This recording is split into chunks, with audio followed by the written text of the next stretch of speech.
Hey guys, it's Awesome CDI Person here, and I figured I'd give you a long-awaited update on my gaming collection. So I'll start with the Panasonic M2 controller that I promised I'd show you guys a long time ago, but never bothered to. It's a fairly standard, pretty boring controller.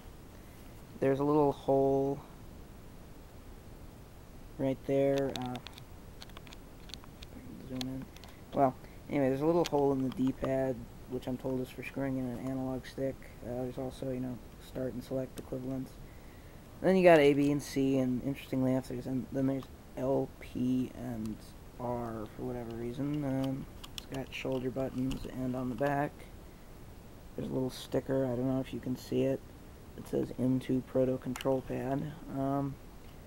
In comparison to a regular 3DO controller, it's roughly about twice the size, actually. It's pretty big. Anyway, then I also got a Nokia N Gage recently. Not much to say about this one, other than it's been pretty fun to play with. The games I have for it right over here, I've got Virtua Tennis, which actually is not really a very good port of Virtua Tennis in my opinion.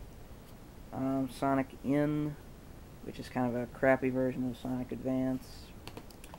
We got Pandemonium, which is a really watered down version of this Sega Saturn game. Got Tom Clancy's Splinter Cell Team Stealth Action. It's sort of a 2D game. It's not too bad.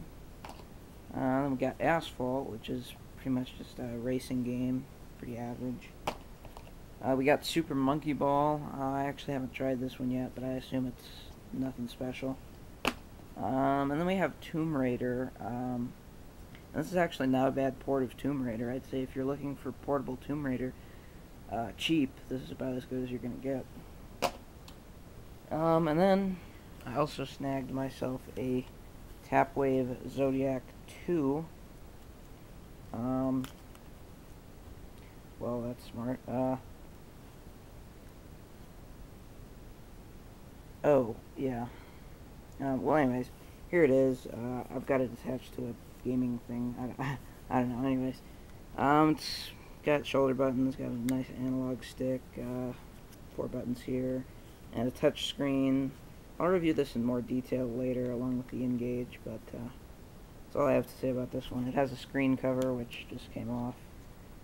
Anyway, then I also got this big honking thing, which is a, oops, kind of dusty.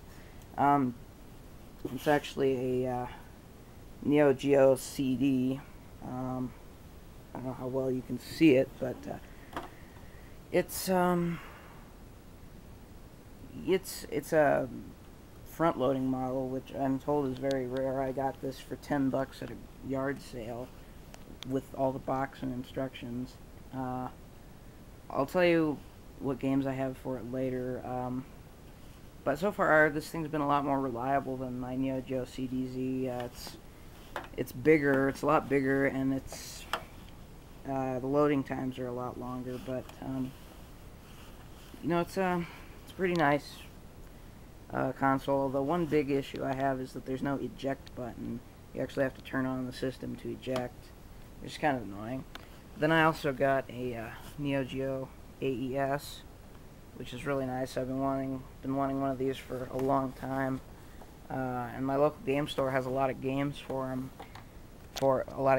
it, but I've just never been able to find the system. Only got one game for it right now. It's the game that came with it. It's I can get it out here. It's Samurai Spirits. I don't know, but yeah, this is a really big cartridge.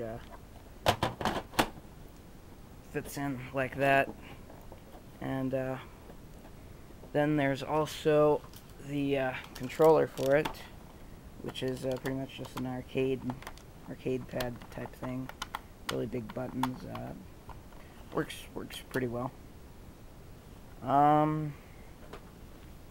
And then another thing I forgot to mention is I do happen to have 3 games for my Zodiac.